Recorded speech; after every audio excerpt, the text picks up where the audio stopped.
Hey guys, welcome back to Blvd Motorsports. Behind me today we have a Kia Stinger. Now I know what you're thinking. It's not a BMW, and you're right. But sometimes we find ourselves with vehicles that are not BMWs in the shop. And that's okay, we don't discriminate against that. Today we're going to be doing some Eibach lowering springs on this Kia Stinger. Come check them out. So this spring kit from Eibach is a lot simpler than the adjustable Haas kit that we did on Ani's car, the KWs. This is going to be utilizing the OEM spring purchase. From what I understand, they're welded on anyways. And then we're going to be just replacing the rear springs with these. This car does have all-wheel drive, so the front axles may be a challenge because I've never done one of these cars before, but we'll see.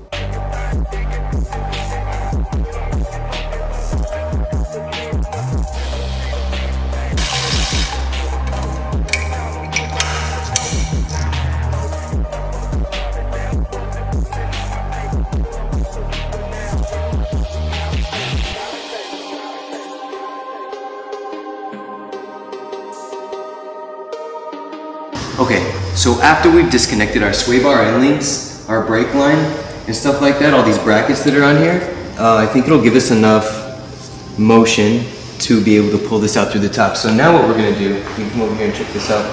We are going to basically pull the nut off of this shaft and decompress this jack, and everything should just come out hopefully.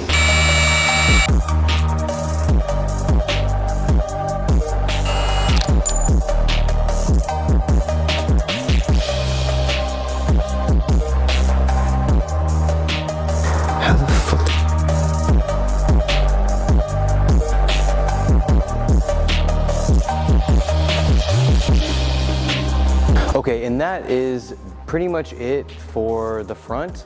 I'm only going to show you guys one side. Obviously, you're going to repeat the same exact process on the other side. Then we'll move to the rear. Okay, show me what I look like on camera right now. All right, guys, that wraps it up for the front.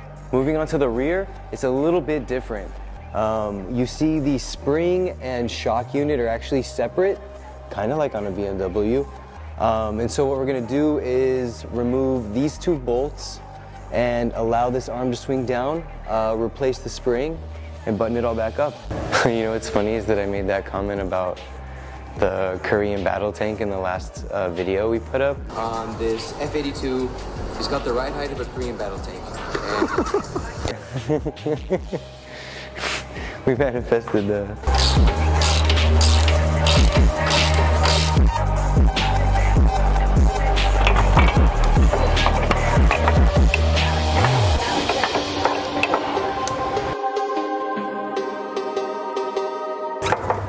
Beautiful. Yeah, that's important. You gotta make sure to line these rubbers up and make sure the spring is seated all the way against the shelves.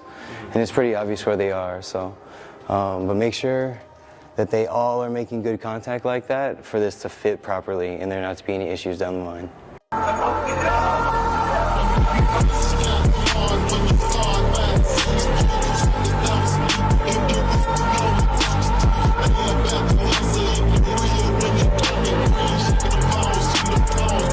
Alright you guys, and that wraps it up for lowering the Kia Stinger on the Eibach springs. As you can tell, it came out really nice actually. It's going to need spacers, and in a few days it's going to actually settle a little bit lower. I think we're going to have to start doing like part twos. Like we have to do a part two with Ani's car because it settled so much and her car looks so much different than it did in the video, because like we're filming this right after we do it and we're giving the springs no time to settle. Give it 5 to 8 days and it might even drop half an inch. It's definitely going to need spacers, so we'll do a part two with spacers and with the settled ride height, and you can see what it did.